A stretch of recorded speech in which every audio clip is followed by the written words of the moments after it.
So we'll be talking about disability sensitization, some of the basic etiquette, what to say, what not to say.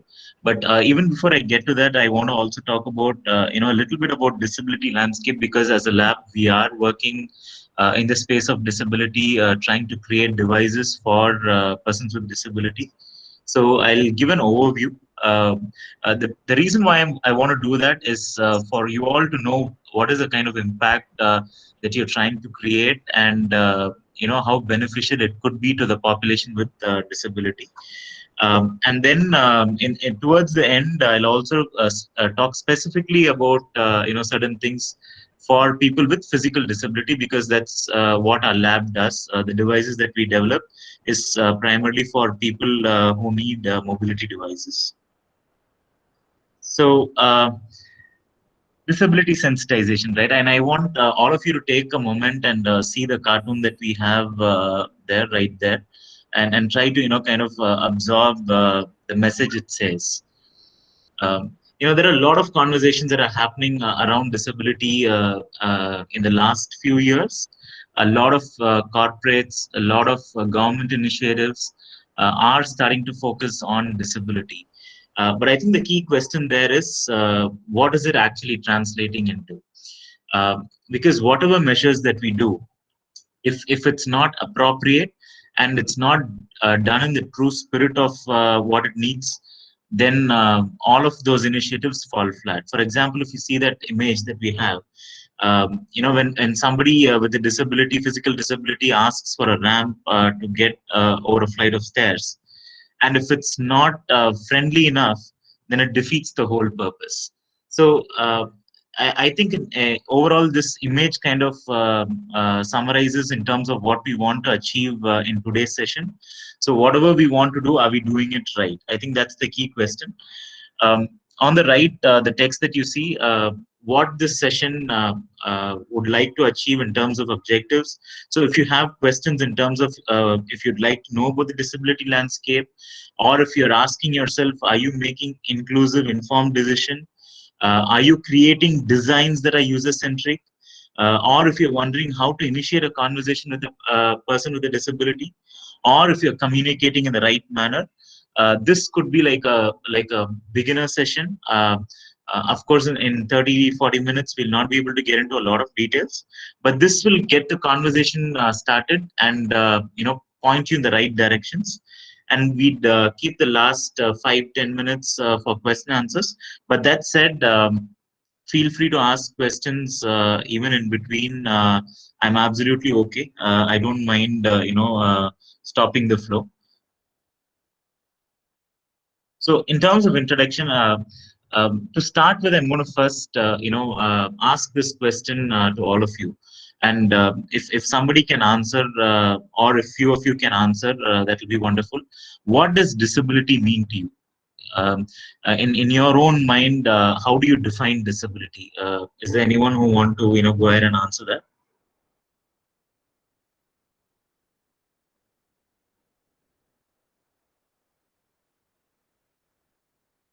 Samson, Vivek, anybody? So I will just quickly take a guess. I'm still not very clear, but still ability would mean being able to do something or whatever that something would be.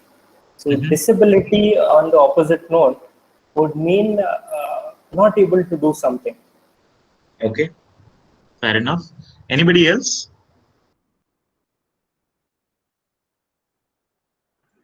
Yeah, the same thought, Siddharth here.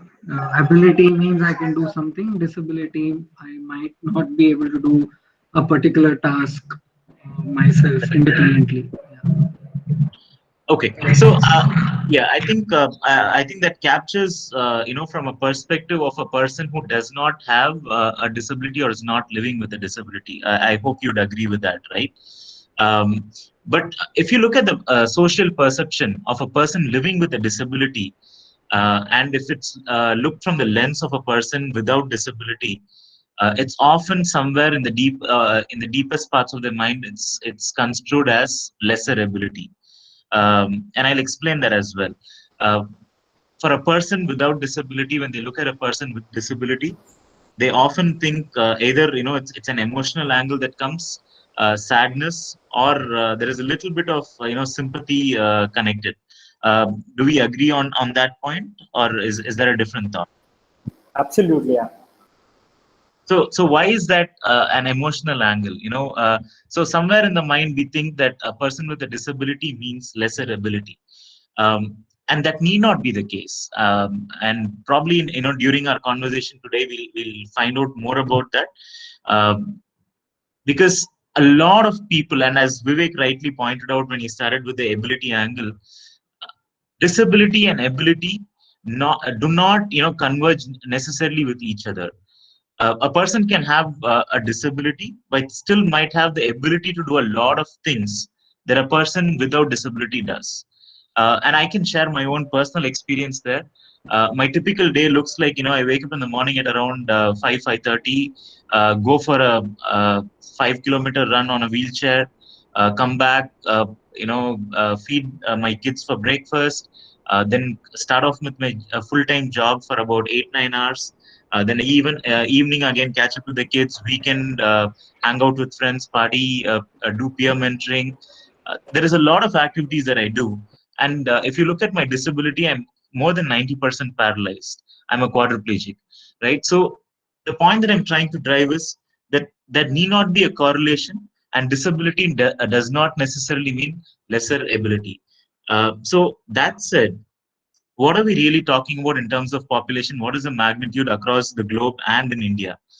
Um, there are so if you did not know, there are about 1 billion people in the world with disability, and disability is the largest minority group on earth. However, that said, it's very fragmented with different disabilities, and therefore there is no collective bargaining as much as with other minority groups. And in India, we are talking about somewhere around 20 to 26 million people with disabilities, but that's the census data. Although the World Bank differs with that data and says the number of people with disability are anywhere from 40 to 80 million, but even that's dated.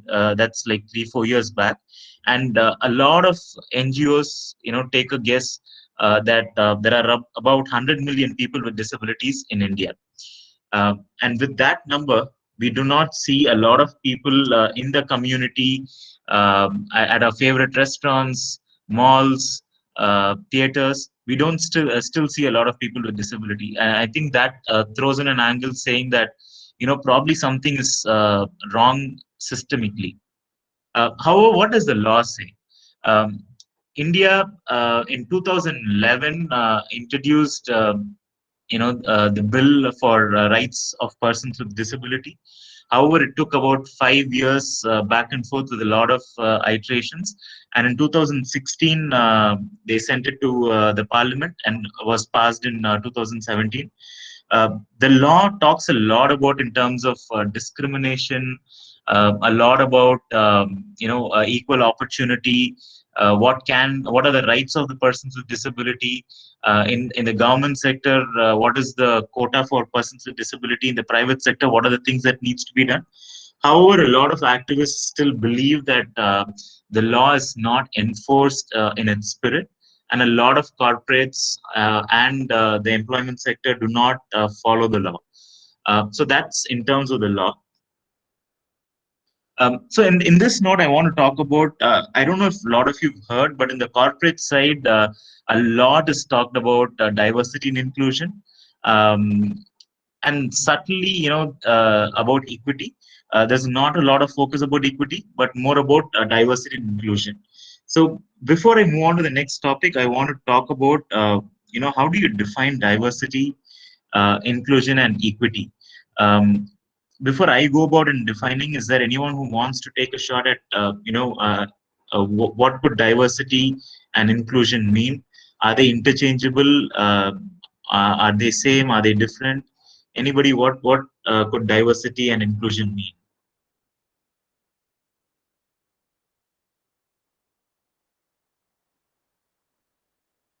No takers?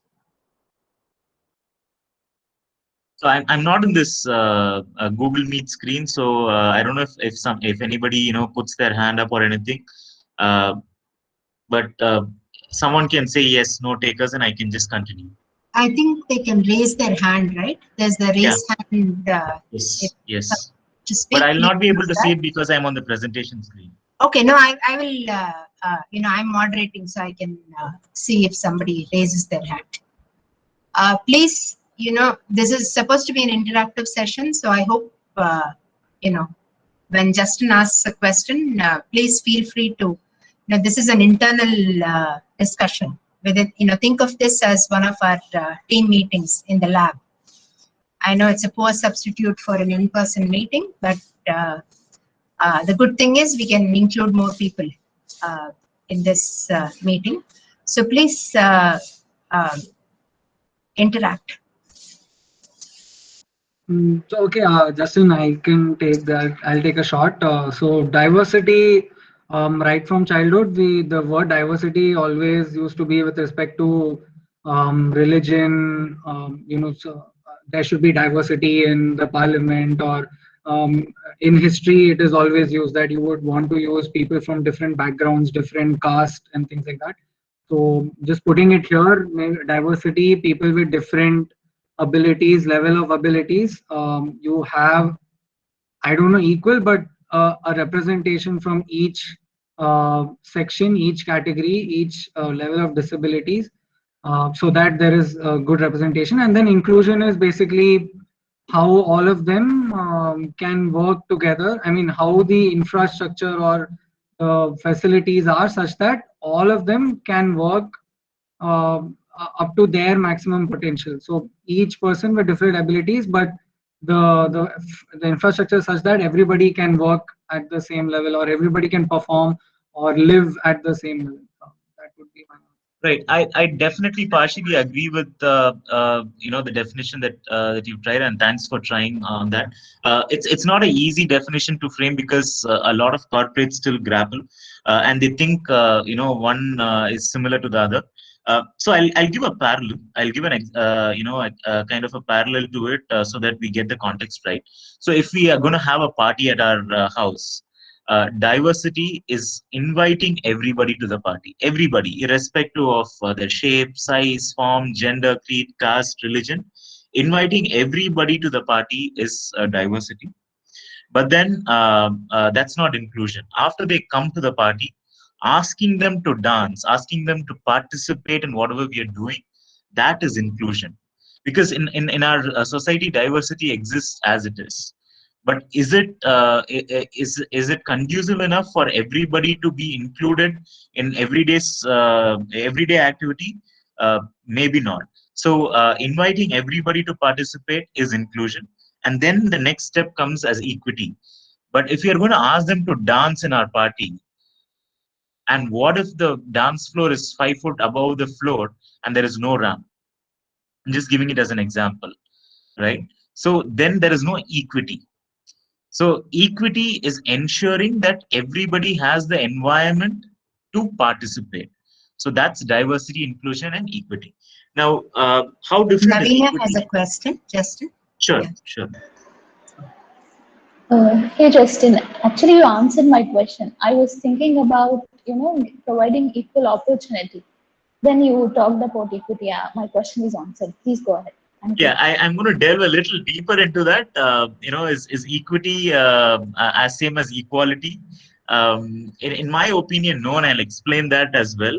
But before that, let's take a look at this cartoon again. I hope everybody is able to see, right? And this is a wonderful example, and it's hard hitting for everybody. So there is a person, kid on a wheelchair in the far left, and says, "Could you please shovel the ramp?" And the guy who's actually shoveling says, "All these other kids are waiting to use the stairs. When I get through shoveling them off, then I will clear the ramp for you." Yeah, and this kid thinks and says, "But if you shovel the ramp, we all can get in." That's so true, right? Sometimes, clearing the path for people with disabilities often, make the world universal so that everybody can use. And we'll all often have to delve back and think that the designs that we create, right, or the systems that we put in place, are they including everyone? And if we, kind of push that thought further and say that if it takes care of everybody else's needs who are marginalized, then would it suffice for the general population? And more often than not, it would, right? So on that note, in the next slide, I'll be talking about equity and equality. But before that, I also want to talk about what are the barriers to inclusion. We can talk about a lot of barriers, right? Architectural barriers, technological barriers, financial barriers, a lot of things. But it's my personal opinion that all of these barriers stem from something called attitudinal barriers. So when I started off in this slide, we were talking about does disability mean lesser ability? And that's so true. And because of that, in the society, the perception is that a person with a disability may not be able to achieve a lot of things, which is also the reason why many of us address people with disability as brave and a hero just for living their lives. That will not be the case for a person without disability. I don't know how many of you are old enough and have seen in the 90s X-Files as a series. So in somewhere in the second episode in X-Files, the lead character says to the female lead that I wish I was a person born with a disability. And that lady, absolutely surprised, asks, why would you think so? And X-Files, folks, it was one of those prime time series in the US in the 90s. So this lady asks back, why would you say something like that? And he says back, that's because every day in the morning, when I wake up and do the regular things, I would still be called a hero. And that's so true, because today in the society, the expectation out of a person with a disability is very low when compared to a person without disability. And I hope all of you agree on that. If you do agree, you can probably do a thumbs up in the comment, right? So yeah, on that note, did you know disability doesn't take any consent, and it can happen to just about anyone, any moment. All it takes is a split second. This is one condition, right, on earth that doesn't take your consent. It'll just happen. And it just takes a split second. That's exactly what happened to me 11 years back. This disability, just forced itself on me. And that's absolutely, more. There are a lot of conditions where you can't even come out of it, and it's permanent. So I'll move to the next slide, and we talked about equality, equity, and I'm pushing. I have a question, Justin. Sure. Yeah. So, I've heard people say impairment happens to you, but I've heard that, disability is what is imposed on you because of the ability of because of the lack of the environment to be able to function properly. Is that, that's so true. Yeah, I'm covering that point in this coming up slides, but that's so true. I'll explain that in detail. I'll first, finish off this slide. We talked about equality, equity, right? So you can see the difference in the image. Equality is just giving the same thing to everybody, and there will still be disadvantage by doing so. So equity, on the other hand, is trying to, make that compensatory act so that everything is in the level playing field. However, the third one, the reality, when you're marginalized, you just get marginalized even further, and you continue to be the invisible member of the society.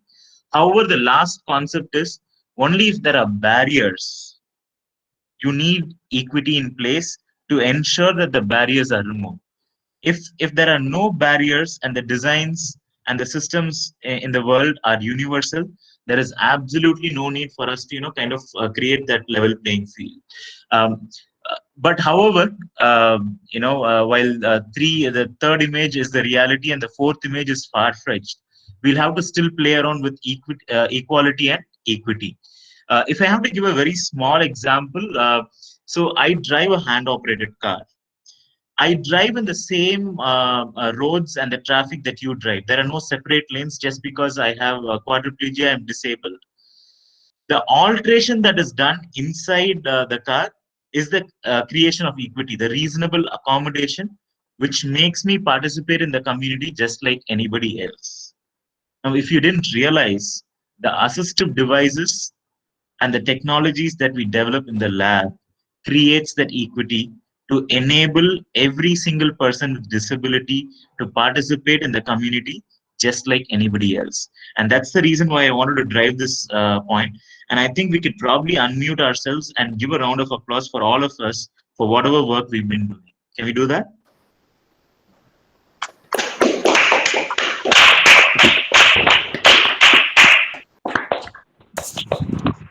I'll move to the next slide. So there are disability comes in different forms. These are the top categories of disability. I'm not going to get into the individual types of disability, although there could be examples. There is hearing disability, mobility related disability, developmental disability, vision disability, speech disability, learning disability, psychosocial disability or emotional disability. And these all can happen because of various conditions, and there are a lot of literature about it. So if you're interested in any particular aspect, you can probably look up Google and find out. I'll probably quickly touch upon mobility related disability. We're talking about spinal cord injury, we're talking about polio, we're talking about amputation, muscular dystrophy. Sometimes cerebral palsy also leads to mobility related disability. So those are the different conditions that we are looking at. So disability cuts across race, religion, caste, ethnicity, gender. So let's not get sucked into the stereotypes. There are a lot of stereotypes in the society, but the most important thing is to see the person and not the disability. I think we'll have to build a culture, and we could be the pioneers for the society, because we've been working in this space to focus on ability than on disability itself. So how do we have all these positive interactions with persons with disability? So disability can be from birth and acquired through an accident as well, or by aging. And disability could be temporary or permanent. So how would you like to be described if you acquire a disability? Anybody wants to answer that? It's not a great situation to be in, and I wish and hope none of us have to get into that kind of a scenario. But if something happens like that, how would you like to be described? Anyone?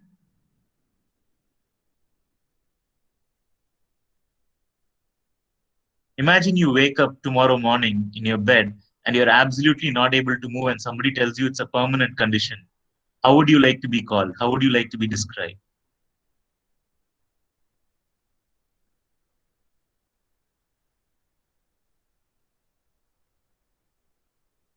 Nobody wants to think about it? I think I would like to be described as the same way I usually was. Yeah, by the voice of it, I think it's Samson. Perfect. Yes. Okay. Right. However, that's not the reality, right? You get called names like handicapped, crippled, disabled, and things like that. So what's important here? Dignity is the key. And as I already said, putting ability first. I think that's extremely important. So here we go. We start talking about what is the right language then. So always use person first language. And if you want to be politically correct, that's the reference that United Nations guideline gives as well. What does this person first language mean? So here are the phrases. We start with person with a disability, person with intellectual disability or a developmental disability, person with deafness, or person who's hard of hearing, where we put the person first and not call them disabled, handicapped, things like that, right? Is it wordplay? Probably, for all you know, it could be wordplay. But however, political correctness is something that we have to follow as a responsible organization, as a responsible lab. It's extremely important for us to use the right words so that it does not offend anyone, and more importantly, to have the right spirit and frame of mind so that we give the right we respect them and hold them with utmost dignity. I think that's extremely important. So here's where I'll probably delve a little deeper in terms of what Dr. Sujata was saying. Now there are different arguments, different perspectives. Person with disability means that you're giving the importance to the person and not to the disability. and that's considered to be the most politically right way of doing it. Now, when you call disabled, some people take offense because it refers to that person being disabled, and it's misconstrued often as that disability is because of the impairment that they have. And I'll explain this a little detail, right? The person often with a disability thinks that they are limited because of the impairment, and when somebody calls them disabled, they feel, they take offense to it. However, there is another school of thought which says, I only have an impairment. I am disabled because of this social setup that is around me, the community setup that's around me. What does it mean? So I move from point A to point B using a wheelchair without anybody's help. But when I go next to a flight of stairs and I want to go up, it's the stairs, the flight of stairs that disables me from going to one floor level to another floor level. So it's the society that disables me, or the community setup that disables me, and I only have an impairment. So that's another school of thought. Practically, if you ask me, and I have seen this with a lot of people with who are very active but with a disability, they don't really bother about what terminology is used. For example, when I go to a hospital or a mall or anywhere, and I need a parking space, I try telling to that person, I'm a person with a disability, I'm differently able. Often that person does not understand because the level of education that they have is not as much as the level that we desire.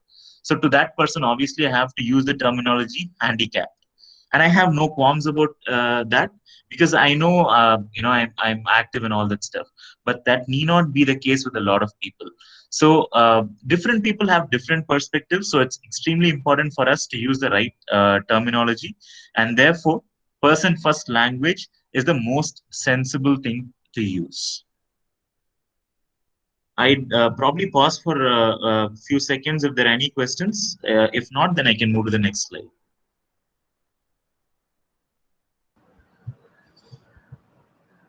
Any questions? Anybody? We can move on. Hello? Yeah. Did somebody say something? So, Yes. what are the yeah? Someone Brigu wanted to has ask a question. Yeah, Brigu has a question.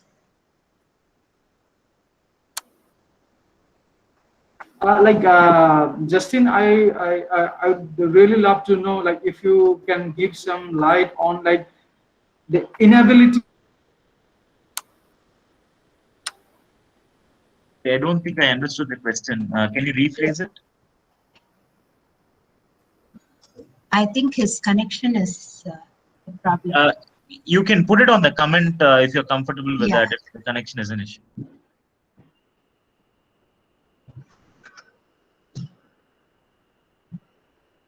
Brigu, you want to try again, or are you typing it up? Let's proceed. Maybe Sure. we'll come back to it later. Yeah.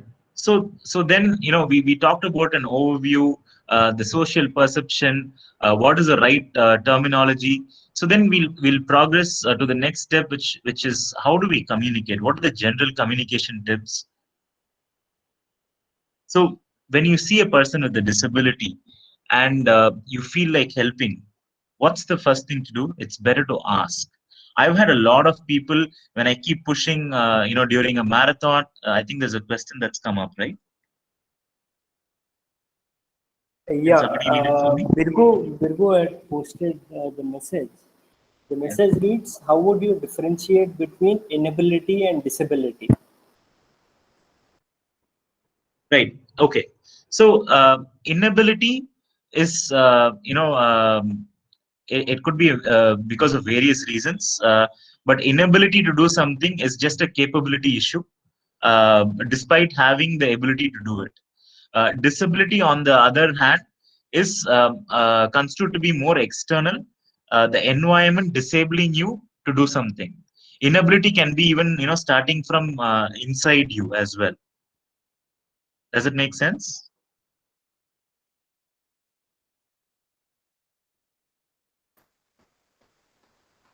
I think you can continue for now. Yeah, it So says yes. is inability more of a choice then? That Yeah, it is also, a choice, but disability is not a choice.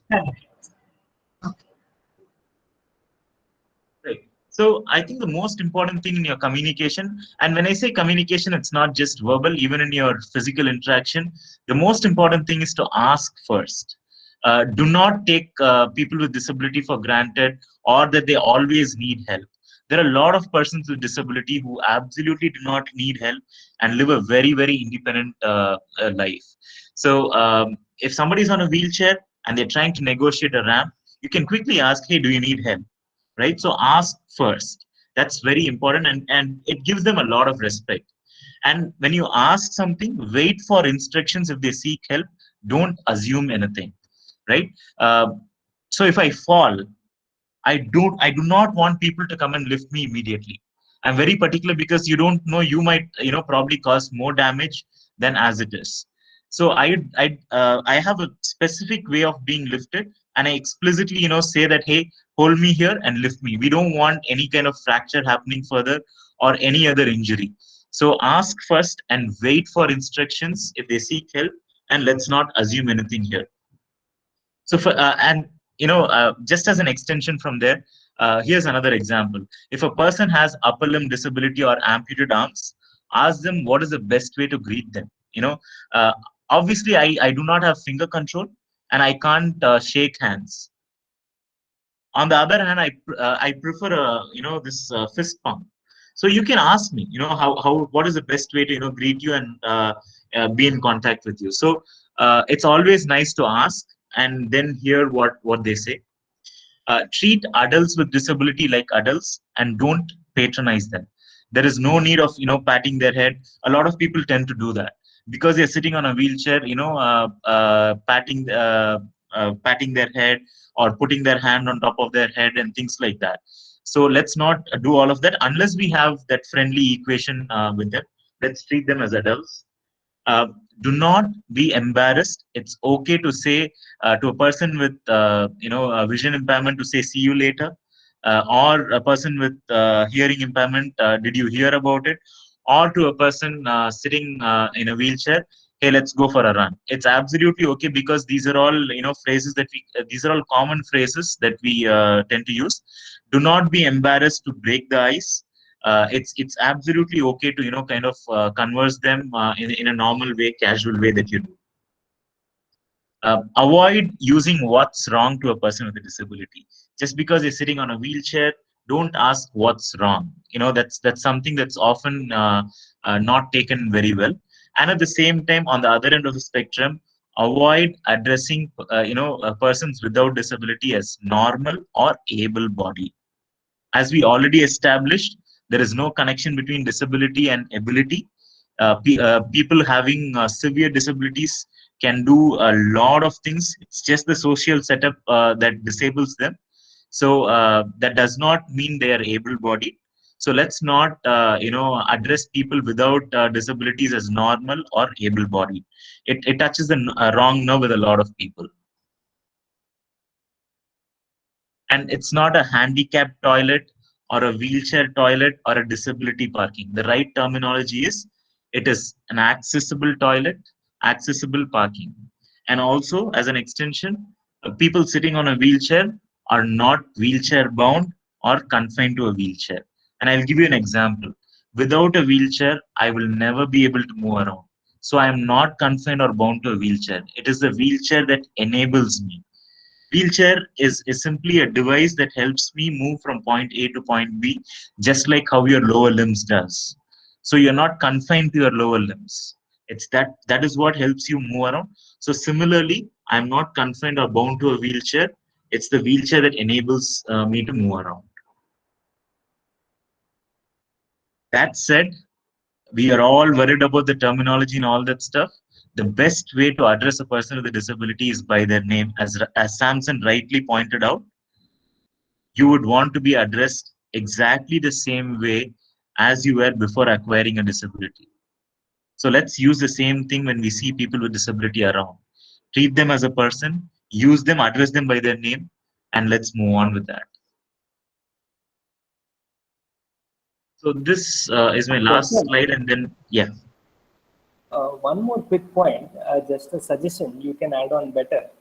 Yeah. Is it also kind of not very appropriate to touch the wheelchair, like whenever someone is So I'm going to getting take onto a this in the personal. slide, Vivek.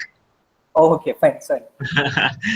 Yeah, but glad you brought it up, because see, I might not be able to cover everything, and my experience might be also limited in certain ways. But Dr. Sujata, Samson, Vivek, you worked in this area extensively. You met a lot of people, and you have diverse perspective. So at any point, feel free to pitch in, add your experience. But that said, I'll just get on with the slide, and then we can get into a much more interactive mode.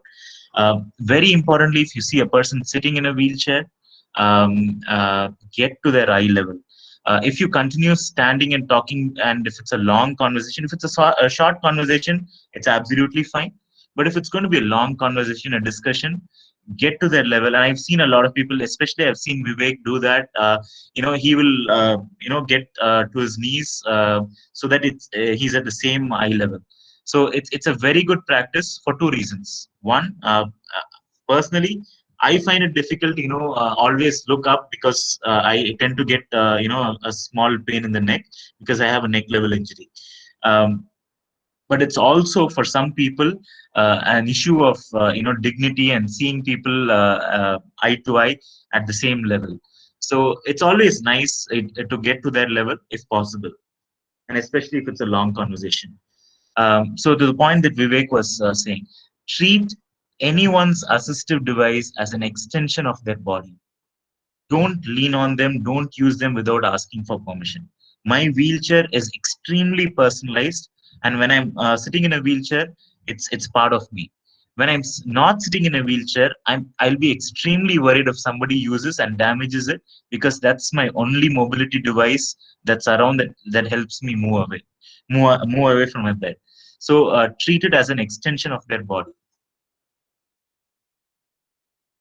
Ask if they need help in pushing their wheelchair or for opening the door or negotiating a barrier. Do not assume that they might need help. Some people are very hot-headed when you try to help, because that it makes them feel that, see, as much as we are trying to do this sensitization, it's on the other end of the spectrum. When I do corporate sessions, I also do a similar sensitization session for people with disabilities as well, right? Because some people completely get it in the wrong way. When somebody tries to help, it touches the wrong nerve, and they feel that, oh, you're trying to help because you feel that I have lesser ability just because I have a disability. It may not be the case, right? You could genuinely try to make things much more efficient for them. But often people with disabilities, some sections of people with disability take it the wrong way. So it's always nice to just ask them if they need that little bit of help. While helping negotiate a curb, ramp, threshold, ask which direction they would like to be pushed. Some people, when negotiating down the ramp, they would not want to face forward. They would like to go in the reverse direction, for two reasons. One, they don't have that control. Two, they might just fall forward. So it's always nice, when there is a barrier, ask them what exactly needs to be done. If you're taking them into an elevator, it's always nice to, after taking them into the elevator, to turn them, because it doesn't make it's just not good, if they're facing the wall, and if they're going to be there. So it's always nice to make them turn around and face people, and a lot of people appreciate that. For persons with compromised trunk control, I covered this. Down the ramp movement should be in reverse direction. Negotiating uneven terrain thresholds is often easy in wheelie position, because the caster wheel is what does the damage to make you fall and all that stuff. So in the wheelie position, slightly tilting the wheelchair backwards and pushing around helps you negotiate a lot of uneven thresholds and terrains.